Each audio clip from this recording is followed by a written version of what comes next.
मेरी समझ से दलित साहित्य में जो पहले कंट्रोवर्सी थी कि कौन लिखेगा कौन नहीं लिखेगा, कि दलित ही लिख सकता है या गैर दलित भी लिख सकता है, ये चीज़ें पूरी तरह से साफ हो चुकी हैं कि दलित चेतना से युक्त दलित लेखकों द्वारा लिखा गया साहित्य ही दलित साहित्य होगा। ये अब सर्वमान्य हो चुकी है बातें, इसमें अब कोई कंट्रोवर्सी रही नहीं गई। अब हम बताते हैं इसमें कि इसके कई पड़ाव आए, 5 पड़ावों पे आज ये दलित साहित्य पहुंच चुका है। अगर शुरुआती दौर को आप देखें तो शुरुआती दौर में जो हिंदी दलित साहित्य खासतौर से मैं बात कर रहा हूँ, तो उसमें जो शुरुआती विचारधारा है वो अनुनय विनय की है कि हमारी जो स्थितियाँ हैं, हमारी जो परिस्थितियाँ हैं, हम उसको गैर दलितों के सामने रखें। इस तरह की कविताएं शुरू में मिलती हैं, जैसे कि हीरा डोम की कविता में या अन्य कविताओं में मिलती हैं।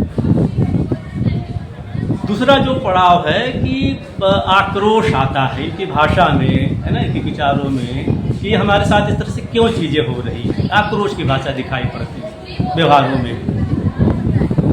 तीसरी फेज आती है नकार की, है कि ये हमारा नहीं है, ये हमारा नहीं है ना। खासतौर से बुद्धिज्म का जब प्रभाव पड़ा तो ये होता है कि भाई उसमें बताया गया कि ये हिंदू व्यवस्था की देन है, क्योंकि डॉक्टर अम्बेडकर के कारण ढेर सारे दलित बुद्धिज्म ग्रहण कर लिए, इसलिए उनको लगा कि हम हिंदुओं से अलग, हालांकि वो हिंदुओं से अलग हैं, क्योंकि दलितों के सारे महापुरुषों ने कहा कि हम हिंदू नहीं हैं। आप मध्यकाल से देखें तो सतगुरु रैदास, सतगुरु कबीर भी कह रहे हैं कि ना हिंदू ना मुसलमान की बात करते हैं, है ना। तो जो तीसरी फेज जो है नकार की, कि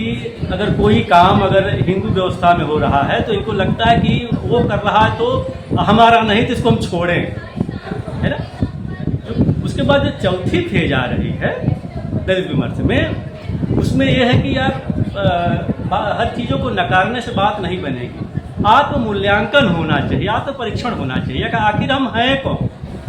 है ना। जब आत्म परीक्षण हुआ तब ये नकार की चीज़ें धीरे धीरे हटने लगी, तो अपने बारे में लोगों ने लिखना शुरू किया। और जो 5वीं फेज आ रही है दलित विमर्श की, जिसको डॉक्टर धर्मवीर जी लेकर के आते हैं, और ये अम्बेडकरवाद की बात जिसको कहते हैं, इसको उत्तर अम्बेडकरवाद नाम दिया जा रहा है ना, कि उसमें डॉक्टर धर्मवीर एक तरह से जो 6ठी शताब्दी ईसा पूर्व में बुद्ध और महावीर के समय में मक्खली गोसाल का जो आजीवक दर्शन था उसका उन्होंने पुनरुद्धार किया,